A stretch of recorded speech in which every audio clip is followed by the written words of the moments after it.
we are a global sport. We try to, put our best foot forward. It's a part of our history that isn't positive. Didn't even know that Dale Earnhardt gave that much thought. But people it was never on any stuff. Because again, this wasn't something that affected masses and masses of people. It was just a small group that was aware of what was going on, and most of those people embraced this kind of culture. So within there, I'm glad to know that someone did say something, but again, most of the people that frequent this NASCAR events, they embrace that kind of culture, and so of course we wouldn't know about it. No, you're right. It's, as I said, it was such a back of my mind, subconscious. Didn't think about Confederate flag. The only time it ever stood out to me was that time that man pulled up next to me in the truck, and it was like extra. I was like, okay, monster truck, huge. I mean, the flag was huge, and I was like, okay. And he didn't give me a dirty. I just looked at him, and then I turned back and looked forward because it was just like weird to me, But yeah, hey, for anybody who thinks that you can disassociate racism with the Confederate flag, you can't, because it's part of its history. Like I said, it's just like the swastika and what happened with the Jewish community. You cannot disassociate the two. It doesn't matter how you try to reinvent it. It is what it is. Yes. It is what it is. And now people are watching and are more aware. So, there are going to be some changes made. I'm like, this cannot go unchanged. It can't. Or else it will absolutely tell the world how we view racism in this country. Well, here's the thing. What's interesting is that the world has watched this unfold. Sure. Whenever we have faux pas like this, the world, like what happened in Missouri with Michael Brown, and when the Amnesty International actually did their first investigation in U.S. soil about possible human rights violations. It never happened in their entire existence, and they went to Missouri to do the investigation and found what they thought was many infractions, which kind of led to the whole Justice Department thing.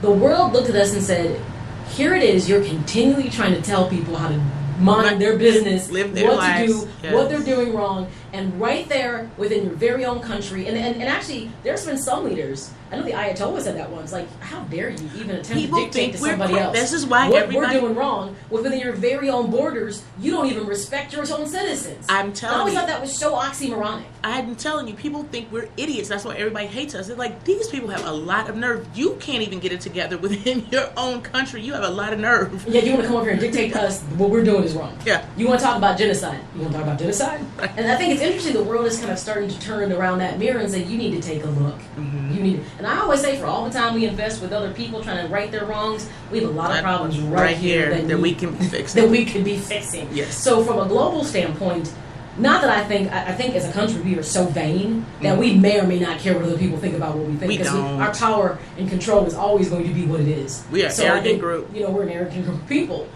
So I don't think we're going to care what people think. They're allowed to have their opinions. I mean, we know that Americans are not like the broad. I've experienced that personally. It's really interesting. So I don't think we care on the world stage if people want to criticize us or not. But I think at the same time, it's good. My thing is, I'm glad to know you're paying attention, and just know all of this propaganda that you see about people of color being a certain way, that's not true. So if you're going to say perception is reality, just know a lot of the things that you see about people of color isn't always true. Right. And that's part of the issue. Something else we talked about driving in that becomes an issue that I think has kind of come back to the surface with the situation with Charleston. And Arthur Chu, he nailed it in saying that minorities are the only group of people that one act by one person is attributed to the whole group of people. Now we all have to be looked at and evaluated. Yes. But yet, he was like, white privileges allows for white people to do things separate it individually. Absolutely. So, though you have a history of seeing that most serial killers happen to be white, guess what? When you're walking down the street, if you happen to be Caucasian, people don't look at you and think you might be a serial killer. No. But unfortunately, I've seen situations where you've seen people of color walking next to somebody and they'll clench their purse or they'll move their seat because they think that they're in harm's way. Right. And half the time, I don't want your purse. What? It's usually not a good one at that. Right. Nobody wants your purse. And that's a sad reality. But my thing, unless we're being honest enough to say that and say, it is offensive when, it'd be funny if someone moved and say, excuse me, did you move because of me? What have I ever done to you? Sometimes maybe you just need to make people feel bad. Call them out. Like, why are you clenching your purse? You have nothing that I want. I probably have more money than you. I don't want your purse. purse. If I didn't, I still don't want what you have. Right. Maybe we just need to start calling people out. Let's call them out.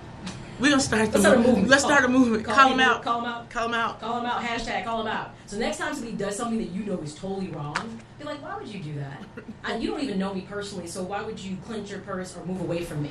Yeah. You've judged me and you don't know anything about me. Yes. Maybe we need to start calling people out and making people aware of that they are probably guilty of a lot of actions. And by the way, call out is not just for white people. The call out can be with black people too. Because I'll be calling out all week.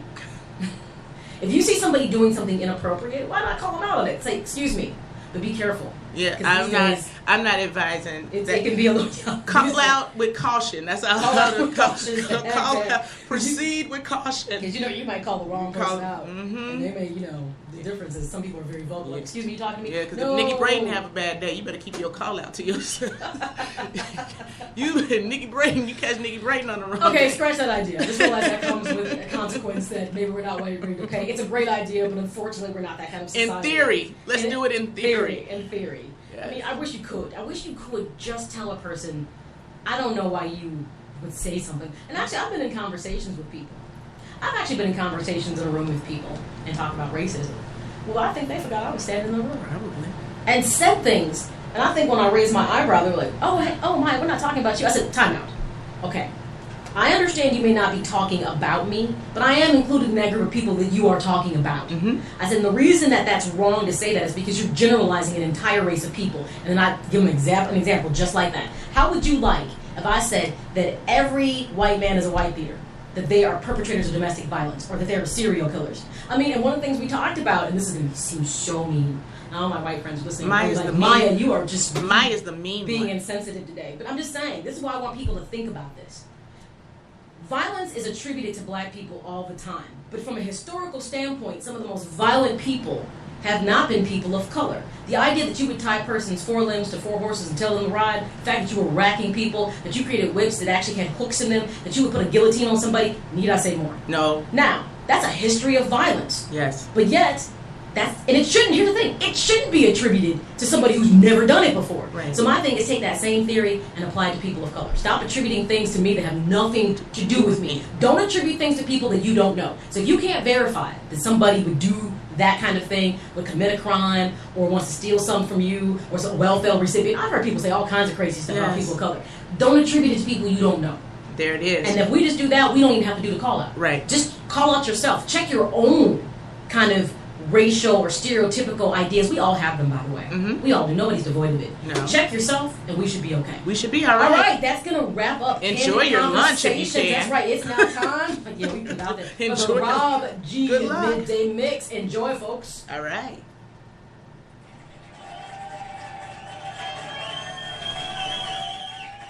Your radio never sounded better.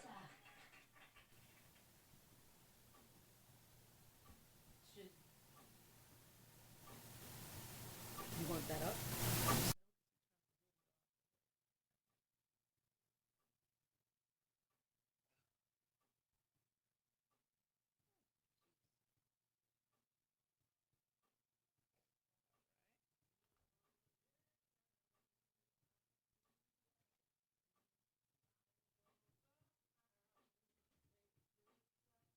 Hey, did you, wait. It has to be up. No. There. So you turned it off for the break, is that what you did? So, coming back from this segment, okay, after the mix, just use one of those usual, join the conversation. You know, one of those beds that Ernie did, like no song, just come back with one of those straws and throw it back to me. And then I need to plug in my laptop because I have the word of the day. I have an audio piece for that. I have a couple. Check your audio first before you plug in. Okay. I have a couple. I have that one, Don Lemon, and I don't know if we'll get to the girl who explains systematic racism. We'll see. Just go ahead and check your But let me just check and see. So this Check is. your plug first with your laptop and then plug in and then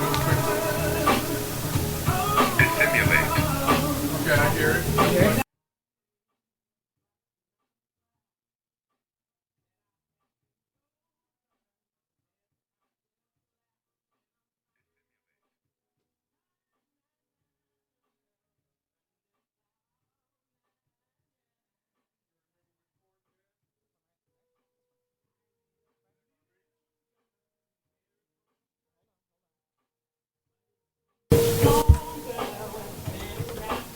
Yeah, we're good. Got it? Yep.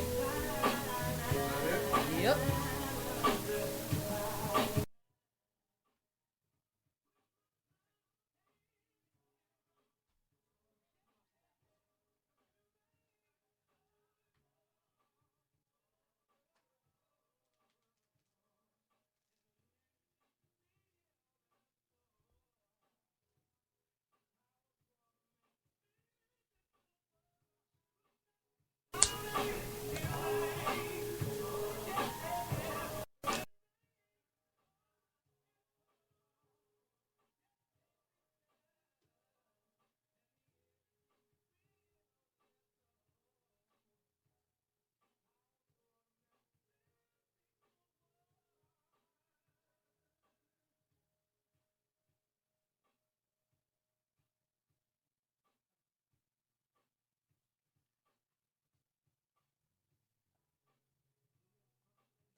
like when I just want to hit a couple.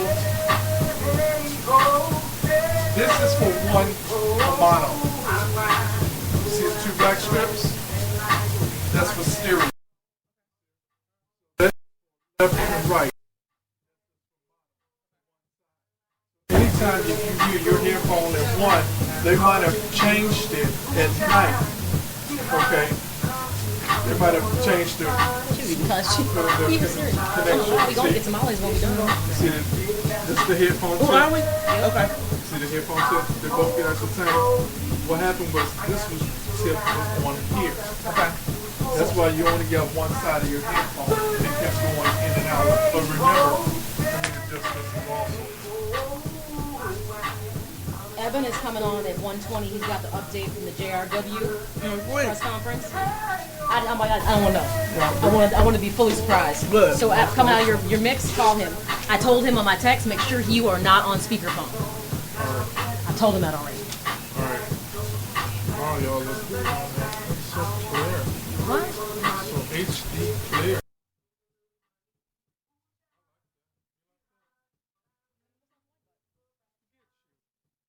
Me? You know, you step in front of it. People's like, oh, what's going on? Right. His head was just right Once here. again, that's what. Look, we need to put. I want an ETA on when we're moving. This is out of control. That's right.